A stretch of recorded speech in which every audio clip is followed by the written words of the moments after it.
वादी स्वात एक हैरत कदा है, एक ऐसा कुदरती अजायब घर जिसे खुली आंखों से देखकर वर्ताए हैरत में डूबा जा सकता है, पलकें झपकाए बगैर माजी के दरीचों में झांका जा सकता है।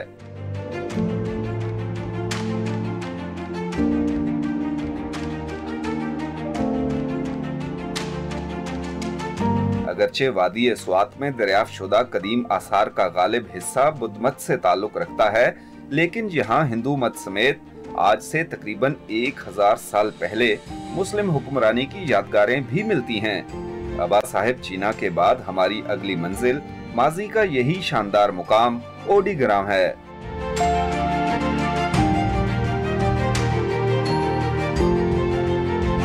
कहते हैं कि वादी स्वात में इस्लाम की बाकायदा तरवीज का आगाज इसी मुकाम से हुआ था, जिसे सुल्तान महमूद गजनवी ने हिंदू हुक्मरान को शिकस्त देकर फतेह किया था। ओडीग्राम में वाक़े सुल्तान महमूद गजनवी की तामीर करदा मस्जिद को शुमाली पाकिस्तान की सबसे पहली मस्जिद होने का एजाज भी हासिल है। इस मुकाम से वादी ओडीग्राम का भरपूर नजारा भी मुमकिन है।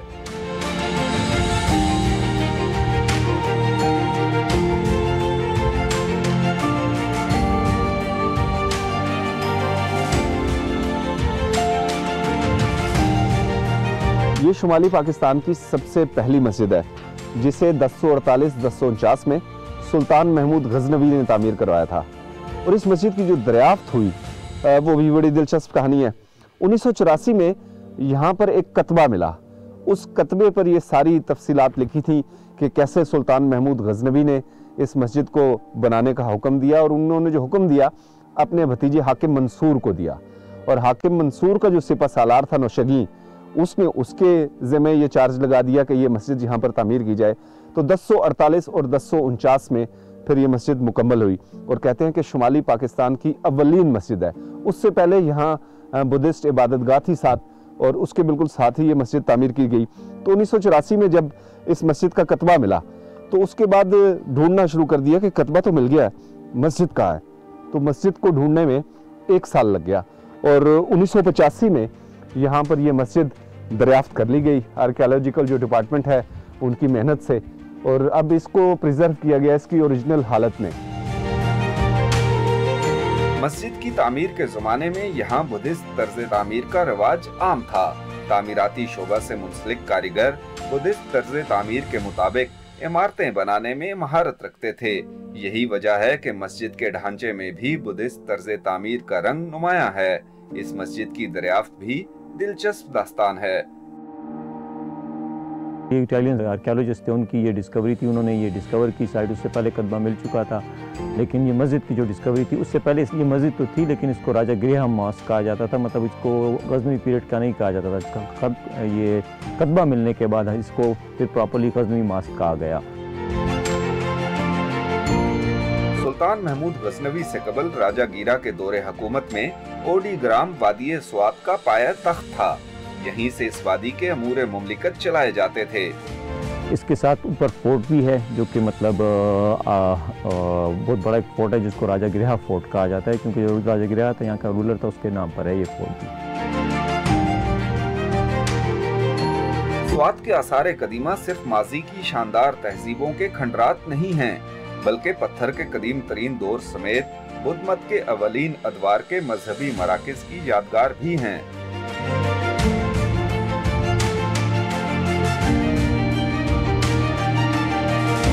कलेक्शन वाइज स्वात म्यूजियम तारीख का एक खजाना है।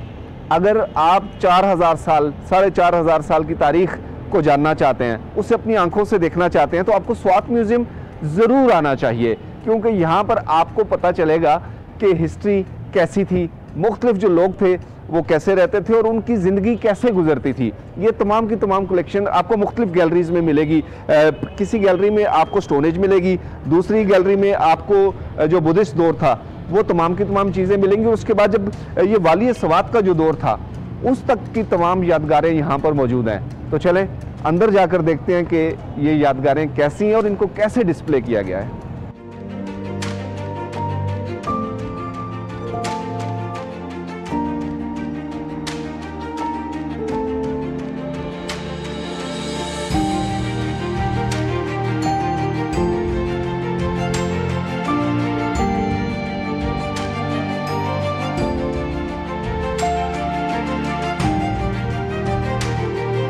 तहजीबों की बाक़ियात से मुनफरिद अहमियत की हामिल चुनिंदा अशिया को स्वात म्यूजियम में महफूज रखने की कोशिश की गई है। 5000 साल की कदीम तारीख से लेकर स्वात की आज़ाद रियासत के इस्लामी जमहूरिया पाकिस्तान में इंज़माम तक की तारीख यहाँ मौजूद है। इसमें आपको स्टोन एज से लेकर मतलब पत्थरों के ज़माने से लेकर प्रेजेंट टाइम तक आपको तकरीबन एक पूरी क्रोनोलॉजिकल ऑर्डर में पड़े हुए स्कल्पचर्स मिलेंगे, जिसमें मेजॉरिटी जो है जो मेन कलेक्शन जो है वो गंधारा आर्ट की है।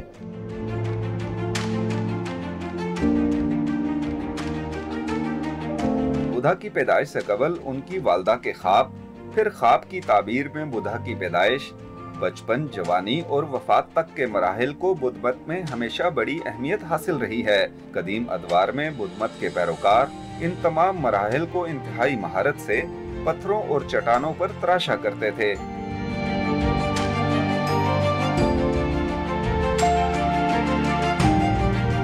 जब हम तारीख को जानने की कोशिश करते हैं तो ये बिल्कुल वाज़ेह तौर पर सामने आता है कि ये तमाम इलाका बुद्धिज़्म का गढ़ रहा और बुद्धिस्ट जो एरा था वो यहाँ पर गालिब रहा। बहुत तवील अरसे तक यहाँ पर बुद्धिज़्म चलता रहा।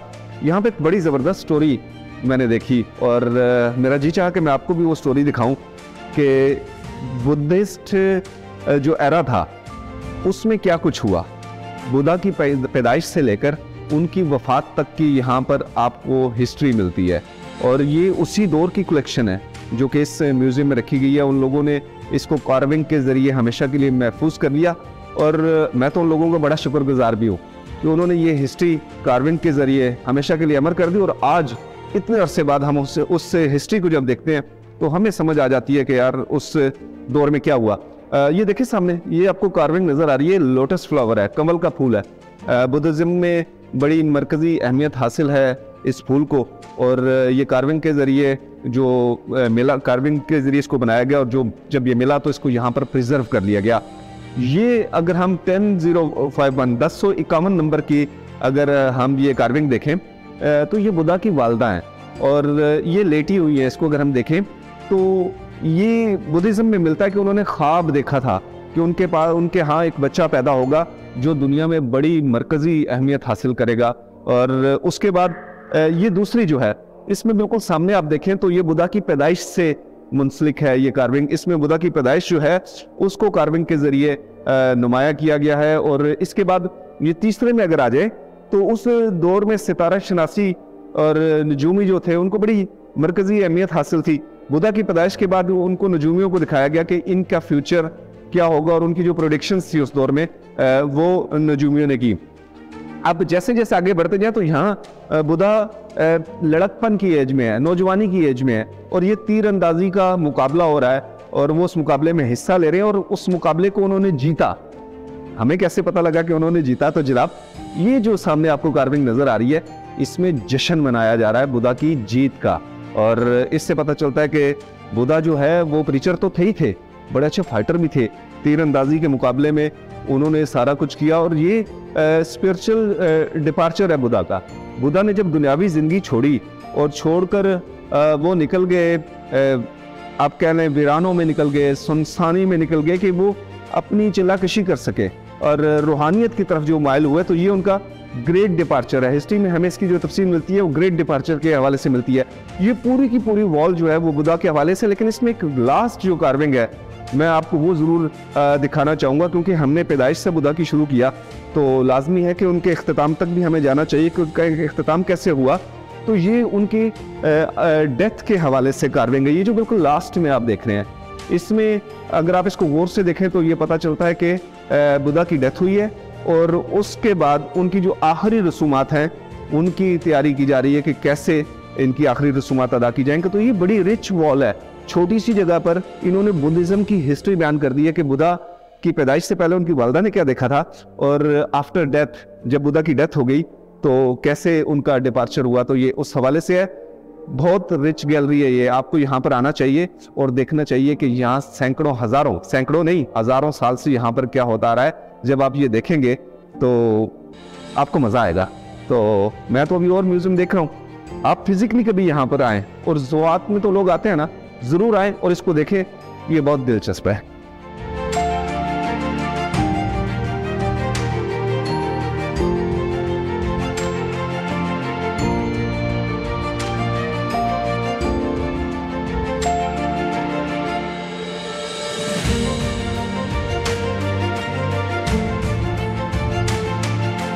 कदीम तहजीबों के अदवार में सोशल मीडिया प्लेटफॉर्म्स तो नहीं थे, लेकिन अहम और काबिल जिक्र वाक़यात को पत्थरों पर नक्शकारी के जरिए महफूज करने का खास तरीकाकार मौजूद था। कारहाय नुमायां को खास अंदाज से नक्शकारी के जरिए महफूज कर लिया जाता था।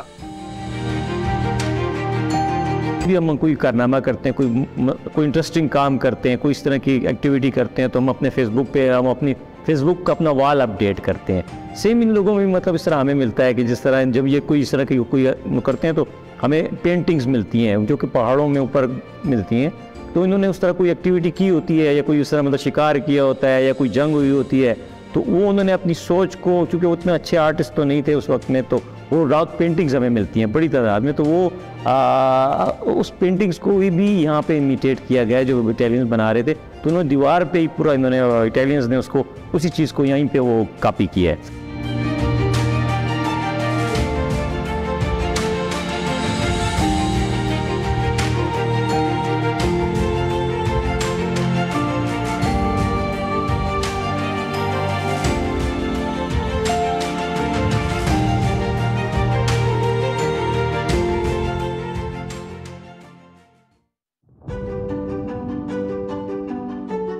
म्यूजियम से कुछ ही फासले पर एक तरफ सैदो शरीफ स्टूपा और दूसरी तरफ बुतकड़ा के तारीखी आसारे कदीमा हैं, जिनकी बुद्ध मत में खास अहमियत है।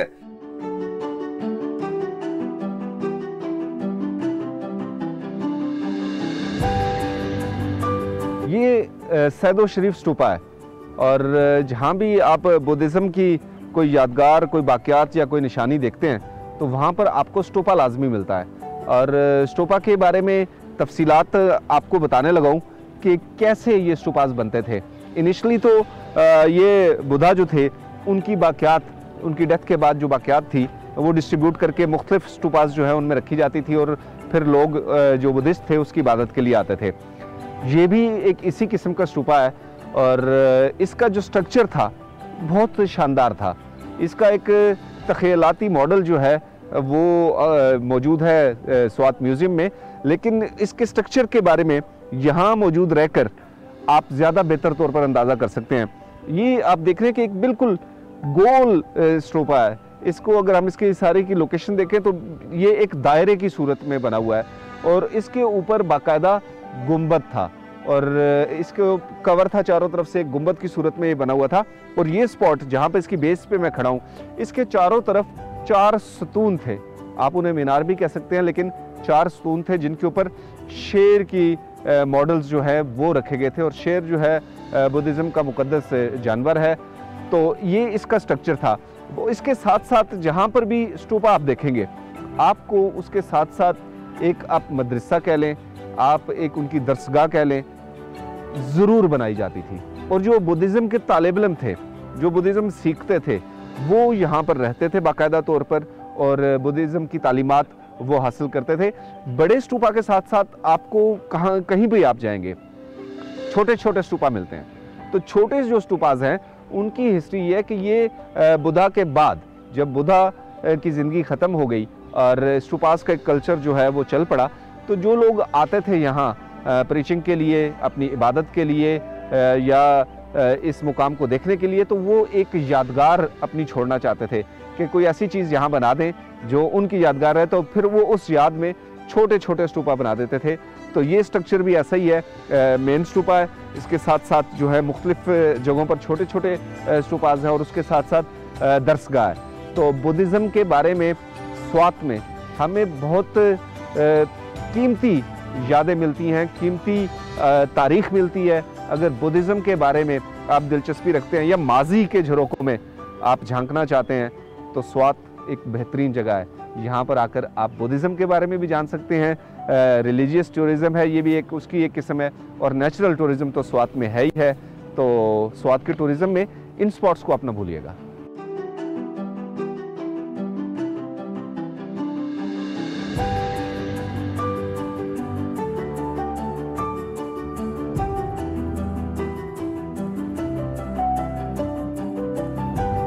शुरू में बुद्ध मत के सिर्फ 8 स्टूपास थे, लेकिन फिर किंग अशोका का दौर आया और उसने मरकजी स्टूपास खुलवा के हजारों की तादाद में नए स्टूपास बनवा दिए। जब अशोक किंग आया तो उसने क्या किया कि वो 8 रेलिक स्टूपास में से 7 रेलिक स्टूपास निकाले, तो वो उसमें से 8 में से 7 रेलिक स्टूपास उसने खोले और पूरे 72,000 और एक रिवायत में हमारे 35,000 स्टूपास उसने पूरी किंगडम में तामीर किए।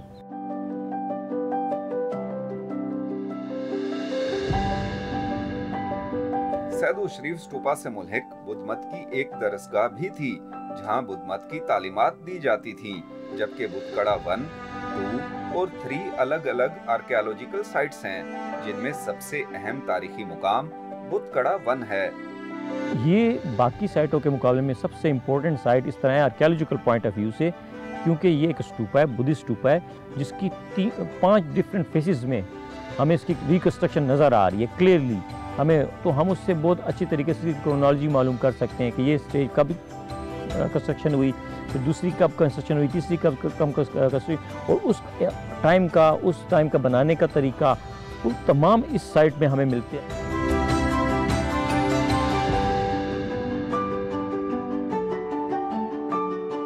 बुद्ध मत के दौरे अरूज में इन मुकामात को खास अहमियत हासिल थी। बुद्ध मत के पैरोकार दूर दूर से इन मजहबी मराकज की जियारत के लिए आते थे।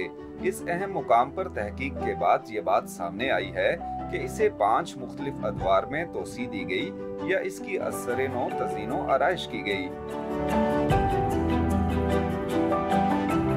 बुद्धकड़ा साइट तकरीबन 2300 साल पुरानी है। ये तमाम का तमाम स्ट्रक्चर जो आपको नज़र आ रहा है ये 2300 साल पुराना है, यानी हज़रत ईसा अलैहिस्सलाम के ज़हूर से भी 300 साल पहले ये स्ट्रक्चर यहाँ पर ये जो स्टूपा है ये तामीर किया गया था। और इसको बुद्धकड़ा इस इलाके का नाम क्यों पड़ा?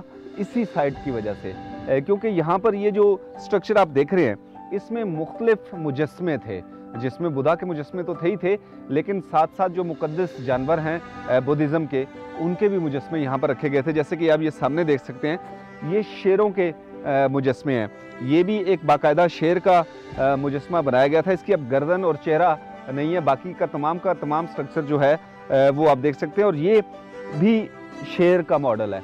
इसकी रिजेम्बलेंस बहुत ज़्यादा है, अगरचे थोड़ा ये डैमेज हुआ है इन 2300 सालों में, लेकिन अगर इसको गौर से देखें तो बिल्कुल वाज़े तौर पर नज़र आता है कि ये शेर है। इसके अगले दोनों पाँव भी नज़र आते हैं और बिल्कुल शेर की तरह ही ये बैठा हुआ मुजस्मा है, ऐसा लगता है कि शेर बैठा हो। और इसके साथ साथ ये जो मुख्तलिफ स्पॉट्स आप देख रहे हैं यहाँ पर बुद्धा के मुजस्मे थे, और ये मेन स्टूपा के साथ साथ और ये जो छोटे स्टूपास बाद में बने हैं इनके साथ साथ मुजस्मे नस्ब किए गए थे। इन मुजस्मों की वजह से इस इलाके का नाम इब्तदाई तौर पर बुद्धकदा पड़ा, और बुद्धकदा के बाद पश्तो लैंग्वेज में इसको कड़ा कह दिया गया।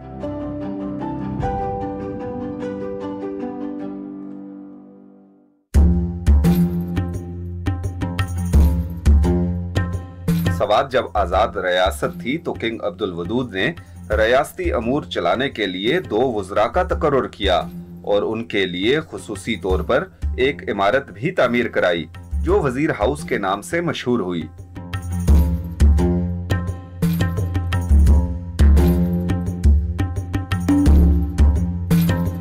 माजी में जब स्वात एक आज़ाद रियासत थी तो तमाम रियासती अमूर इस जगह से यानी वजीर मेंशन से डील किए जाते थे।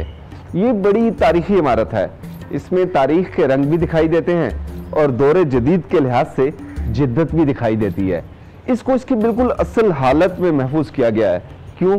क्योंकि ये अपने आप में एक बड़ी तारीख रखती है, और सबसे अच्छी बात यह है कि इस बिल्डिंग को प्रिजर्व कर दिया गया है और उसी हालत में किया गया है जब जैसे कि ये बनाते वक्त थी, यानी उस टाइम का जो मटेरियल था वो भी आज के जदीद दौर में वही यूज़ किया गया है, ताकि इसकी असल अट्रैक्शन और असल जो इसकी हालत है उसको बरकरार रखा जा सके। तो जहाँ हर तरफ कंक्रीट के स्ट्रक्चर दिखाई देते हैं वहाँ ये ओल्ड कंस्ट्रक्शन स्टाइल जो है वो बड़ा आंखों को भाता है और बड़ा अच्छा लगता है। तो इस जगह की अट्रैक्शन इस बिल्डिंग की वजह से बहुत ज़्यादा बढ़ जाती है, और इसकी लोकेशन भी बहुत खूबसूरत है। आपको अगर इसके लॉन में देखें तो सारे लश ग्रीन लॉन्स और आपको दरख्त दिखाई देते हैं। और माजी में जब ये बिल्डिंग बनाई गई थी तो इसका एक और नुक्ता नज़र भी था, वो ये कि यहाँ से एक तो 3 तरफ इसके बैक साइड पे और साइड्स पे पहाड़ हैं, फ्रंट पे दूर तक की वैली का नज़ारा होता था।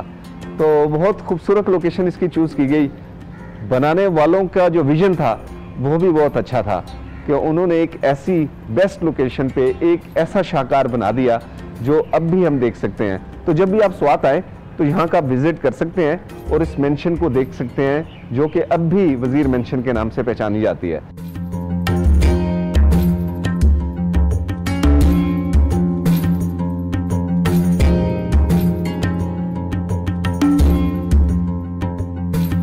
बिल्डिंग जिसको हम वज़ीर हाउस कहते हैं, ये बेसिकली किंग अब्दुल वदूद जब बादशाह थे यहाँ से, उन्होंने अपनी सल्तनत के अमूर को चलाने के लिए 2 भाइयों को हायर किया। एक का नाम हज़रत वज़ीर था, दूसरा का नाम हज़रत अली था, जो 2 भाई थे। एक उनकी एडमिनिस्ट्रेटिव मैटर को देखते थे और दूसरे जो भाई थे वो सिक्योरिटी रिलेटेड मैटर्स को देखते थे। तो ये बिल्डिंग एक्चुअली उनकी रेजिडेंस के तौर पे बनाई गई, इसलिए इनको वज़ीर हाउस के नाम से जाना जाता है।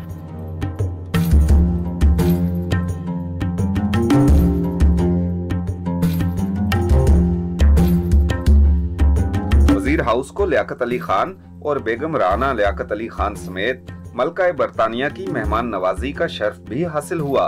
1960 की दहाई में जब क्वीन एलिजाबेथ ने रियासत स्वात का दौरा किया तो इसी तारीखी इमारत में बतौर मेहमान खास रिहाइश पजीर रहीं।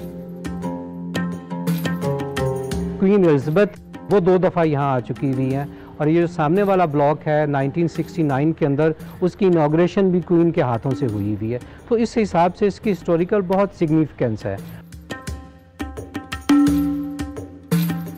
स्वात में 4 सीजन सियाहत जोर पकड़ रही है। गर्मियों में तो कुदरती नजारों के दीवाने सयाह यहाँ आते ही हैं, लेकिन मौसम सरमा में भी सयाहों की तादाद में सालाना बुनियादों पर खातिर खा इजाफा हो रहा है।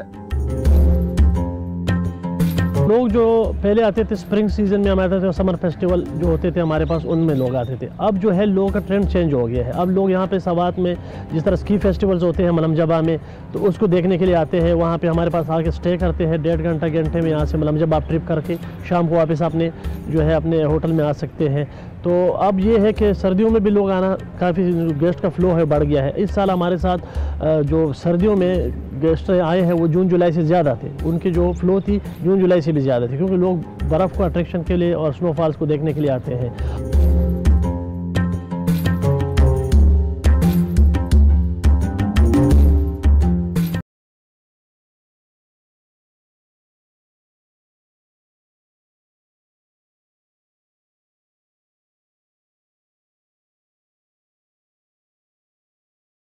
ये तो था वादी स्वात में आसारे कदीमा की सूरत में बिखरा अनमोल तारीखी खजाना, और अब बारी है स्वात के उन कुदरती खूबसूरती के हामिल मनाजिर की जो कुदरती हुस्न की मतलाशी आंखों के मुंतजिर हैं। पहचान पाकिस्तान की अगली इकसात में आप यही खूबसूरत मनाजिर देखेंगे, जिसके बाद आपके मन में भी ख्वाहिश मचल उठेगी कि जिंदगी में कम अज कम एक बार इन हसीन मनाजिर को रूबरू देख लिया जाए।